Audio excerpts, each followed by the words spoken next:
Okay, Ernestine.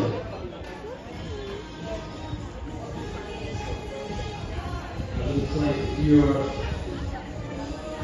off to that take front there. It is Stuart Lynn, who takes 500 of the Southern University, but it is Stuart Lynn who's pushing all the way to the line. Hey, Autumn Athletes, Larry Sorensen here, and today I'm going to chat with Stuart Lynn and find out what makes him an Autumn Athlete that's not done yet. Before we get started, as always, if you enjoy our content, please like, subscribe, ding that bell for notifications, and visit automathletesndy.com. All right, Stuart, thanks so much for joining us today. Why don't you start us off and tell us just a little bit about yourself?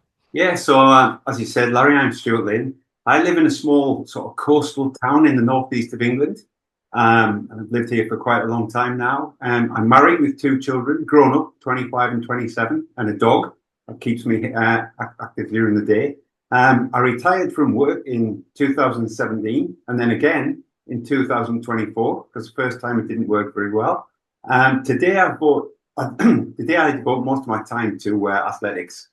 I'm a sprinter, 100, 200 and 400 meters, and I absolutely love it. And I also play a bit of social golf, shall we say, these days.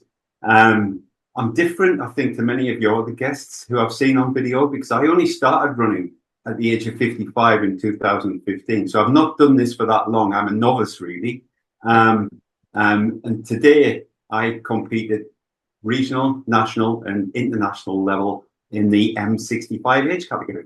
You kind of answered a little bit of my question, but I'm still going to kind of ask it. Did you do anything, back in high school, college, other than running? Did you play basketball or something, or did you just not do anything until you started going for the Masters track and field?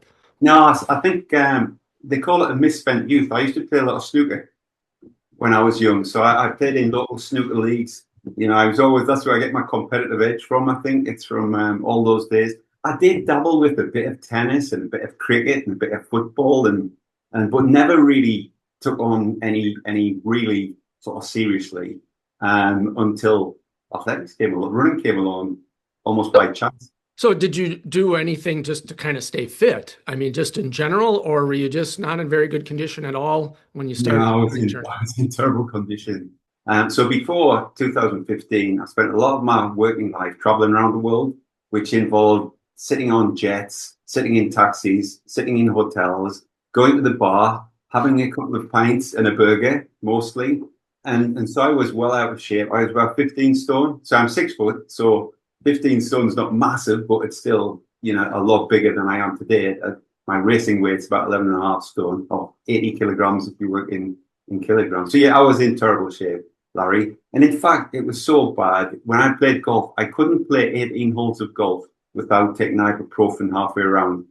Okay, so what was the light bulb moment? What got you to flip the switch and get involved with Masters track and field? So I had a chance meeting with a gentleman called Brendan Foster. And if you know Brendan Foster, famous UK athlete, set up this thing called the Great North Run in the north. That's the biggest half marathon in the world. And I was in IT, and he came to see our company because he wanted to build a tracking app or a sports app. This is back in 2014. And of course, when he's sitting in the meeting, he's so sort of passionate about sport, running. He just kept talking about the benefits of running. You only need a pair of trainers. You go out, you're out in the fresh air. And it must have planted a seed because the Christmas that came round, there's a ballot every year for the Great North Run. And I applied for the ballot and won a place, which is incredible because I never win anything in these things. And so I started training for the Great North Run and then started to tell everybody.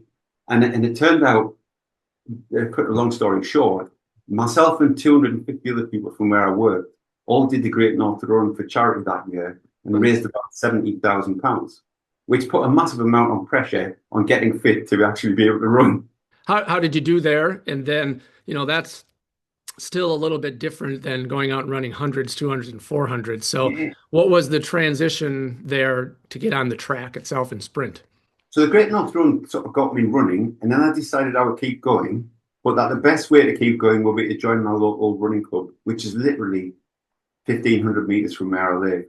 And the interesting story there was I used to see them coming out of the path in towards the track and running down towards the course. And I said to my wife, I could keep up with those. I was worried that I wasn't a very good runner, really. I'd keep up with them. So I went down, had a chat, joined the club, only to find out that was when they were running out of the club, that was only a little jog down to the start of the training session. And it was a lot harder than that. But I loved it really because you start to meet people and it's a great community. A running club is a fantastic community. But even if you don't know anybody, they embraced me. And I've got a lot of lifelong friends now that, that started from that running club. And then wind the clock forward 2 years from road running.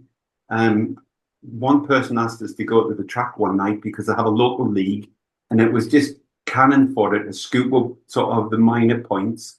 And I ran the 100 meters and 400 meters, and I thought, I love it. This is better than running on the road. And furthermore, I've got a chance to win something on the track because I was way down the field as a road runner. I never had a chance to win anything as a road runner. Obviously, you fell in love with it. Yeah.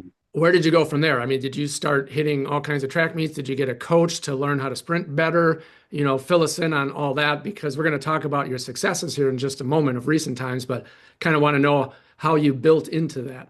So around the same time, my track coach, he set up a group to do sprint. So he wanted to set a sprint group. I think there was probably 3 or 4 masters athletes at the club out of 750 athletes that we have. A lot of children who do track and field, of course, and then a lot of road runners. So he set up a group to start doing more track and field type training. And then when I started doing a few races, there was this chap came up to see us once, and he was at our club, and he said, "Oh, who do you train with?" And he was really inquisitive about who do you train with, and I noticed you keep improving your times every time you run, which is the benefit of being fresh at running. And he turned out to be a chap called Eric Smart, and he'd been a former professional sprinter. So back in the UK, many years ago, you could either be a professional sprinter and run for money and race for money, especially in Scotland and the northern England, or you could be an amateur and run an amateur event. So, Eric took me under his wing really, and he became my mentor. He wasn't an official coach, but I used to go and train with him a couple of times a week, and he taught me how to race. So I was a decent runner, and I had a great engine, having come from the world of longer distance, but I didn't have a clue how to race. So he taught me that racecraft, and it's different. I see a lot of people today who can learn how to run fast, but they're not very good at racing. Mm. There's a bit of psychological edge that I think Eric. And we're still great friends today. And what was really interesting in that one, Larry, was Eric was in the same age category as me.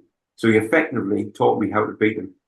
And I find that in the Masters community, there's a lot of people who are great at giving.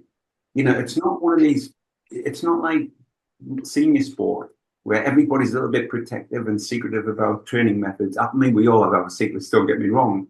But you get people who are great at giving you advice. Some of the best people in the world champions saying, Stu, if you only did this, you would be even better still and stuff like that. So yeah. I love that side of it as well. At our age group, I'm a little younger than you, but still up in our age group, it's hard to find folks to train with. It's hard to find that community of athletes. So I think whenever you get anybody with interest, you right away, you're like, come on, let's go, let's practice, let's get better. You're going to make me better. I'm going to make you better.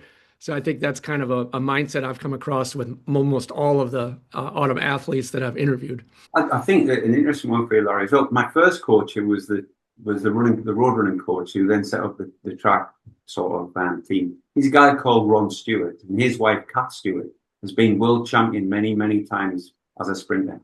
And she has been an inspiration to many of us because she's 85 now.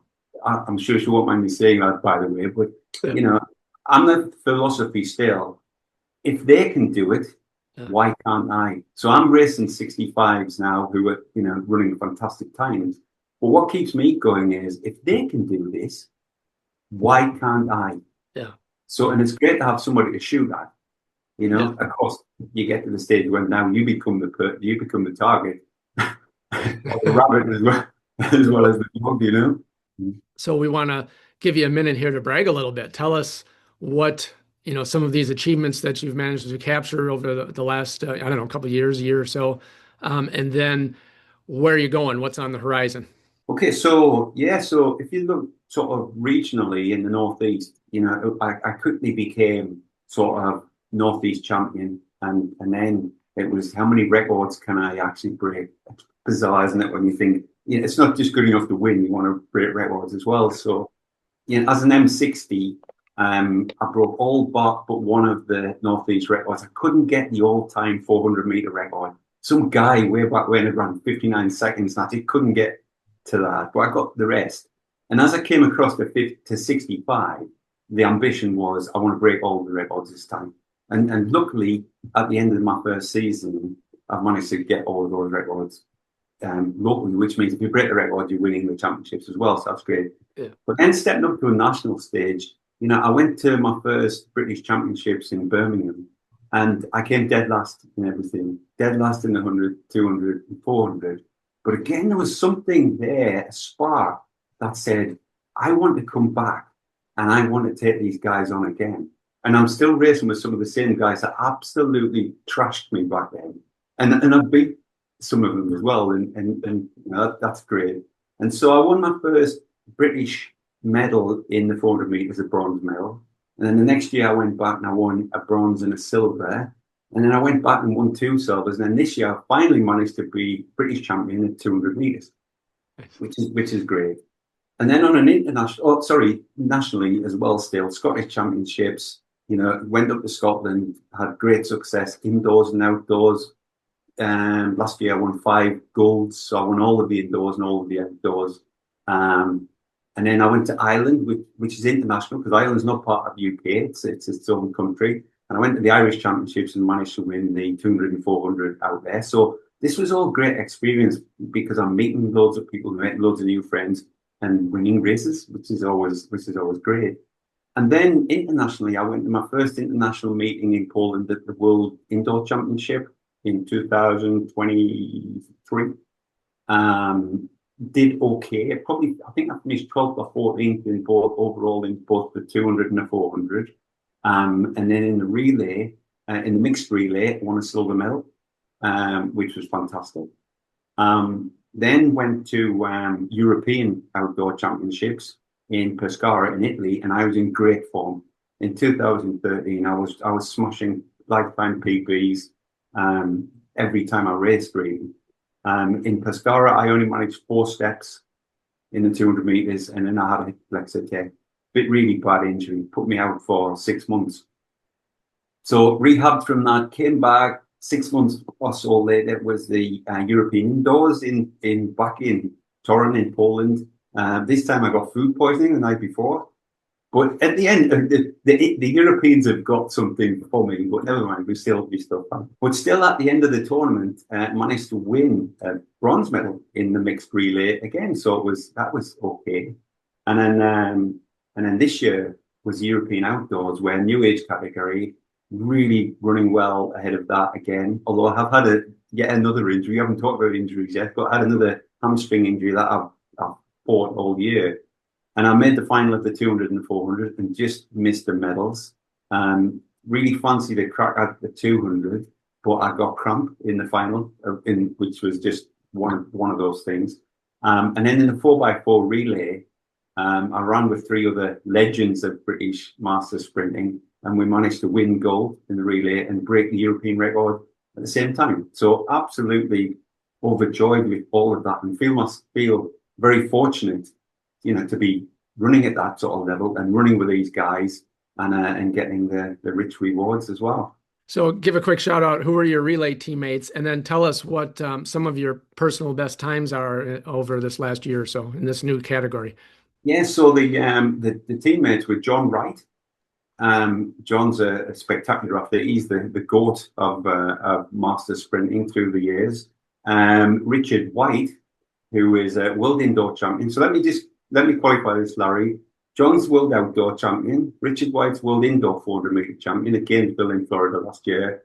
And the other guy was Tennyson James, who was also silver medalist in the world indoors, and he is a former world champion at relays, and also he does hurdles as well. So it's very, very good company. All 4 of us made the final of the 400 meters. Yeah. So John won it. Richard was 3rd. There was a German guy that was 2nd. I ended up 5th. but it's very, very, you've got to work hard to try and, compete with these guys. But I love it. This is what it's all about, really. Nobody wants any easy races. So how about some of your individual times, like the 400 and so forth? What were your times, just to give my audience an idea? Yeah, so this year I ran 60.75 for the 4 and 26.75 for the 2. That's the best. Back in 2013, I was running 59.52 and 26.19 for the 2. So that's the sort of benchmark of where I really thought I could get back there this year. I really did. I'm sort of, back in. The injuries are pretty much gone, and the training's been going really well. Even though I'm a couple of years older, I still think I can get faster, Larry. Yeah. So what were some of those injuries, and what did you do to overcome them? Okay, so that's probably the big one I had was the hip flexor tear. So I'd had multiple injuries before that, and I think masters athletics, especially sprinting, is very tough on the body. But so you just learn how to manage a lot of niggles and injuries along the way. But the hip flexor tear sort of came on over a couple of months. So I went to do an inter-area meeting, and I felt a pain in my groin. And then just before the British Championships that year, I had a really bad back spasms. I still managed to run a 400 meters and win a silver medal with back spasm halfway around the race, but something wasn't right. Came home, did a track session, and I was getting adductor problems. And then my adductor blew, and then I got that fixed. And then when I went to Pescara, I wasn't right, really. I still wasn't running anything like I should have been running. And as I say, it just tore really badly, and I could hardly walk, really. Couldn't run at all for 3 or 4 months. It was that was the thing. Bizarrely, I found, because you still keep trying, don't you? You still keep trying to come back from injury. Bizarrely, I still used to go to the track to spend some time hanging out with the guys, and I could run backwards, but not forwards. So something must be obviously the mechanics of your hip flex. You could run. Yeah. So I started. It must have been crazy to watch, seeing this guy running backwards up and down the track, just to sort of, keep fit and sort of join in the things you do. It seems crazy now that you look back. But yeah, that was a big injury to rehab from. This year was just a craziness. All of these things are self-inflicted, I'm sure, Larry. This year, on a rowing machine in the gym back in February, a week before the Scottish Championships, I used to do, as a finisher, sort of 10 minutes on the rowing machine, and the last minute as fast as I could, absolutely flat out. So I got to the last minute, I'm about 30 seconds in, and I felt something go in my leg. And I didn't know what it was, because it wasn't like a major injury. I could still run, but I was getting lots of pain down my quad on the inside, like a sartorius type pain. Yeah. And it's taken ages to recover. So it doesn't stop me, but it's weak. Yeah. And you can tell the leg's weak. And I get a bit of tendonitis problems. Now, I went to see loads of physios, and one said it was a sciatic issue. So he's a prescription to floss it. And then the last one I saw, which was really interesting, actually, that did the full range of strength tests, said, actually, you've got a weak hamstring. Your left hamstring is weaker than your right hamstring. Therefore, it's having to work harder to keep up. And what happens is it's going into spasm. And it's pulling on your hamstring. And it's true, I've got to keep this hamstring really loose in order to stop the pain. But touch wood, everything has been great, apart from the cramp that came back in the final of the 200 meters. But I don't think that was the injury. I think that was the fact that the owner of the hamstring didn't take his electrolyte drink, and it was 24 degrees in Madeira. So again, self-imposed. Okay. All right. So it's time for you to give back to the community here. And I know you're not going to give us all of your secrets, but we're going to try to get a few of them out of you. So what do you do for, a general workout routine? Maybe break a week down for us, whether it's track, cross training, whatever you do. And then maybe what's your favorite sprint workout? Okay. So a week for me, starting on a Monday, is gym. Gym on a morning, sometimes Pilates on an evening. So I'm a firm believer in Pilates to keep everything sort of moving, gym to actually keep the strength. Tuesday will be track. I'll come back to what sort of track looks like, Larry. Wednesday will be a rest day or a game of golf, the social golf. Thursday will be track again. Friday, back in the gym. Saturday, rest or social golf. And Sunday will be track, but for tempo work. I always like to do tempo work or active recovery type stuff on a Sunday, and Pilates on a Sunday if I don't do a Monday. A track session, there's 3 types of track session I do. There'll be a pure speed, and that'll be all short, sharp runs, like 30 meters, 30-meter flies, 40 meters, 50, 60, 80-meter reps, all high quality. And by high quality, it's fast. And the recoveries is roughly 1 minute for every 10 meters you run. So none of this just, run 50, walk back and go again. It's 5 minutes. Go again. So that's speed endurance work, 80, 100, 120, 150, really trying to build on the speed work. And that varies from sort of 80%, 85%, 90% effort. And then because I do 400, it's special endurance as well. So this is where the 250, 350, 450 meter runs come, split 400s and stuff like that. All the stuff that you've heard before. The key bit is to get the periodization right. So not to be running flat out all the time, but to build towards a big competition. So this year it was all about Europe. So I wasn't really worried about running my best in July. I was worried about running my best in October. Yeah. And interesting, this is where I've used artificial intelligence. Everybody thinks this is crazy, by the way. This doesn't sit well with coaches and runners, because I went on to your ChatGPT type platforms and said, give me a periodized training plan for a 65-year-old male athlete who wants to be ready for this competition at this date. And it's not rocket science, Larry. The sessions were the same sessions I've always been used to. But what it did, it put them in an order and in a sort of a time frame that got me ready for a specific time. Now, I did that back in July, and I stuck to it to the letter. Sort of, it meant I had to branch away a little from the group I trained with because they were doing something different. But where there was overlap, I would go and train with the group. Yeah.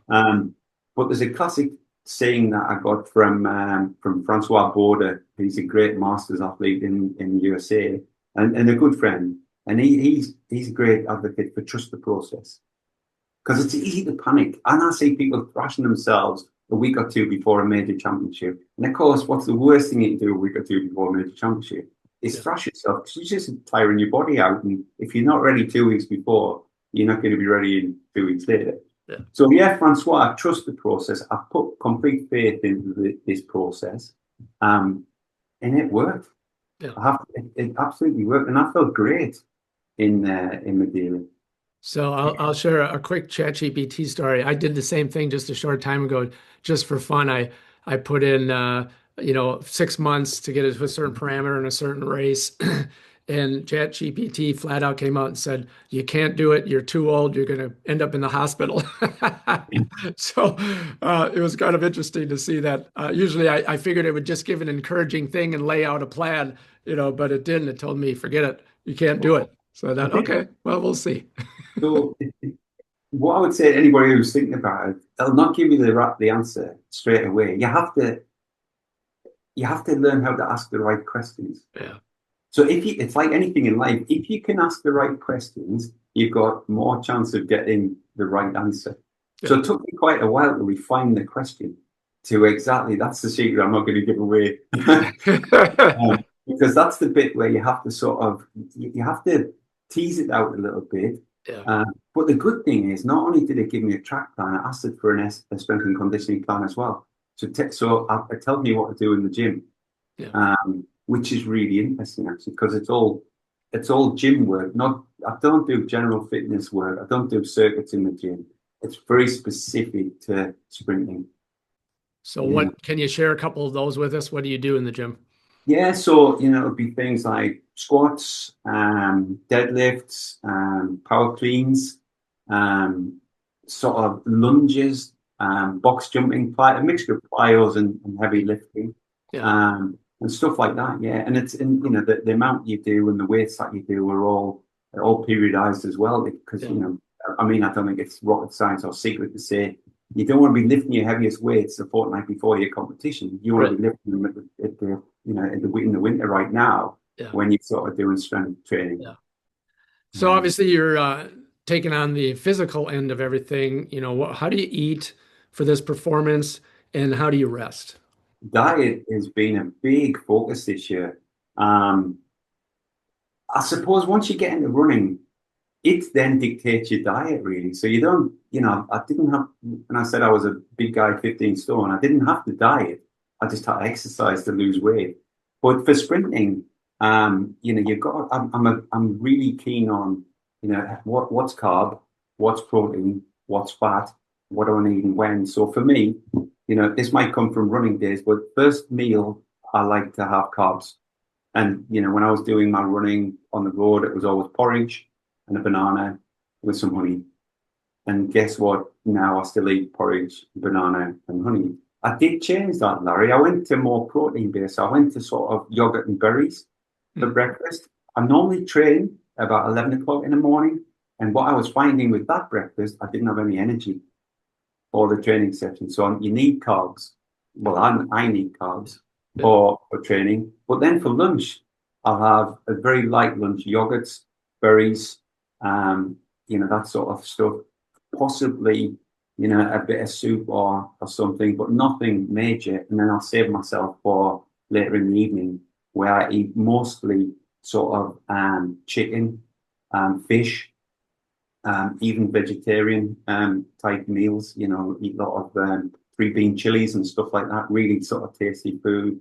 I love steak, but it's not good for sprinters, really, because it's an inflammatory as well. So you've got to be careful about how much food will cause inflammation in joints and stuff like that.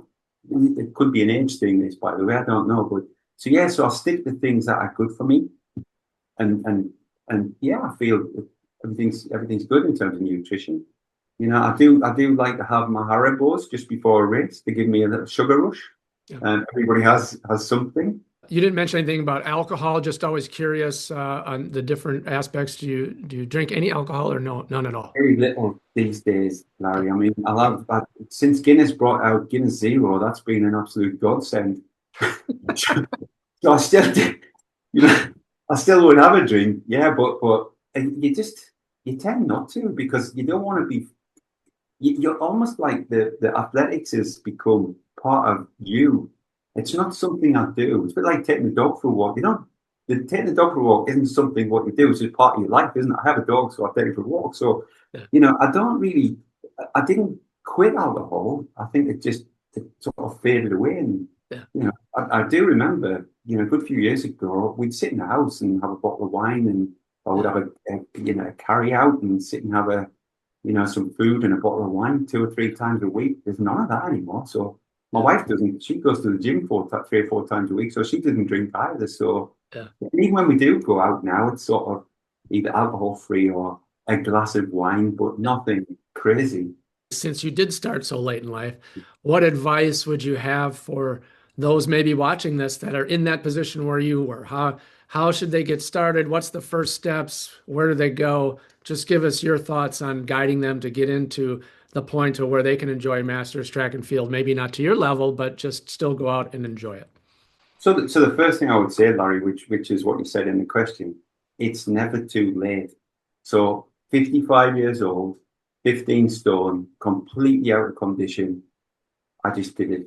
And I got wrapped up in this Great North Run thing, but that was great because it sort of got me keeping doing it. Join a running club, find a running club if you can, and go and join a running club, because they'll take care of you. It's very, very easy to get injured. But and most people, if you even if you're a road runner coming into sprinting, I see many people that are injured within 5 minutes, because you've got to gradually ease yourself into it. So find a running club, be patient. So you're not going to be, you know, Sebastian Coe or Carl Lewis overnight. Just do it. It sounds crazy, this, doesn't it? Because I'm sure, I'm looking at you laughing at me. We're talking from experience. We've all overdone it from time to time. It all ends horribly. And then you end up on the couch for the next 3 weeks watching TV. But, take it easy, be patient, trust the process. But most of all, have fun with it.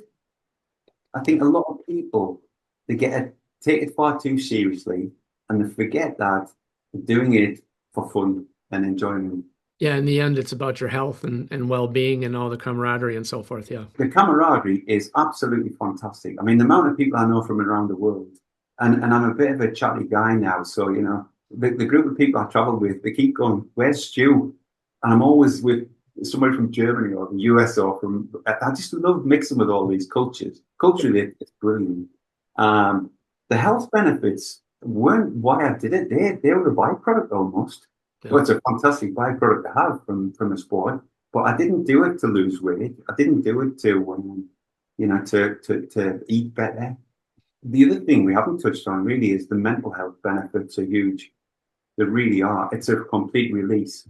Even when I was running on the road, I'd be traveling the world, I'd be flying home, and on a Sunday, I'd go for a 10-mile run. And often, at 2 or 3 miles in, I couldn't remember where I'd run. My mind was just released. Everything and all of the stresses of work were just gone for that hour. And it just sort of brings you back down again. It's fantastic. Well, Stuart, I want to thank you so much for joining us today to tell us what makes you an autumn athlete that's not done yet. I'd like to wrap up by giving you just some final comments. You had some great comments there about getting into masters track and field, but maybe just some general comments about just being a masters athlete in general and whatever else you'd like to leave us with. Yeah, I think the masters athletics is fantastic, Larry. The good thing is you get a chance to start over again every 5 years. So if you get into competitive athletics, it goes up in 5 year age categories from 35. I think it's actually 30 in the US, 35, 40, 40, 45. So you get it's 5 year chance you get to go again. But there is this fantastic camaraderie, which is what you touched on, which is brilliant. I didn't expect that. I thought everybody would maybe a little bit standoffish. The absolute reverse has happened. And people give you advice and when I was coming last in everything at Birmingham, people were coming and telling me to keep going, keep it going and stick in, and you're getting all this stuff. Before I went to my first sort of European event, I didn't think I was good enough, Larry. Yeah. And it was the other people like John Wright and Peter Elo and Mike Vasilou, all these guys from the UK were saying, "Stu, you are. You just don't understand it, but give it a go. Just give it a go." Well, there you go, folks. Stuart Lynn, he is definitely an autumn athlete that's not done yet. Remember, keep moving, set your own goals, and train hard to achieve them. Thanks so much for watching, and we will see you next time.